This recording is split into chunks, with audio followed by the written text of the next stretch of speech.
Eccoci rientrati amici a Zero Branco per la 22esima edizione della Mostra del Radicchio Rosso di Treviso IGP. Ai nostri microfoni questa volta Amedeo Gerolimetto, che è membro della Commissione Agricoltura del Consiglio regionale del Veneto. Allora vogliamo capire, buongiorno, vogliamo capire cosa bolle in pentola, che cosa si sta facendo per il settore primario in Commissione Agricoltura.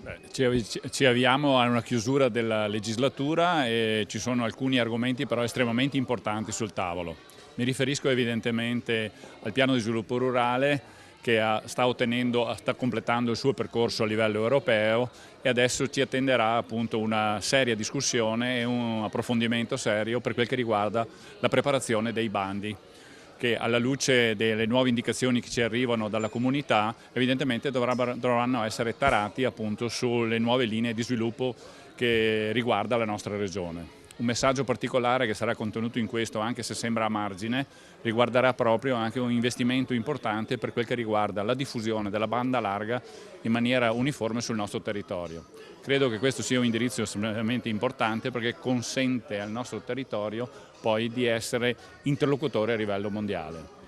Si parla ultimamente, sempre più spesso devo dire, di biodiversità, di un valore sicuramente per la nostra agricoltura. Ecco, c'è sensibilità anche da parte, secondo lei, delle istituzioni, insomma, verso questo tema? Dico che la questione della biodiversità è qualcosa che è diventata ormai, era da poco una parola nuova, però è diventata velocemente una parola nota e costante nelle nostre aziende. Siamo assolutamente consapevoli, e la dimostrazione è anche in manifestazioni come quella della valorizzazione del radicchio, che è importantissimo che il territorio, la terra dove si coltiva sia una terra di qualità che poi a sua volta ci dà di prodotti di grande qualità. Credo che questo è un binomio importante, siamo di fronte a un consumatore, a un cliente che è preparato culturalmente ad acquistare prodotti di qualità e di conseguenza queste sono cose importantissime attorno alle quali la Regione anche va a sostenere e a valorizzare quelle imprese, quelle aziende che fanno questi percorsi.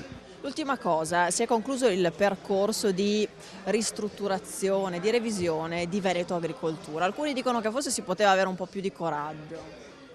Io sono convinto che Veneto Agricoltura ha accompagnato lo sviluppo agricolo della nostra regione.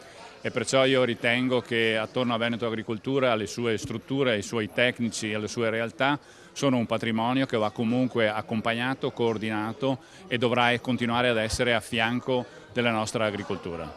Ringraziamo Amedeo Gerolimetto e diamo il benvenuto a Cesare Bellò, che è vicepresidente del Consorzio di tutela di questi due radicchi, il rosso di Treviso e il variegato di Castelfranco. Allora, sono due ovviamente i fiori all'occhiello della produzione orticola veneta questi. Sono i leader dell'orticoltura italiana, il top della produzione orticola europea, vorrei dire, tutti ce li invidiano.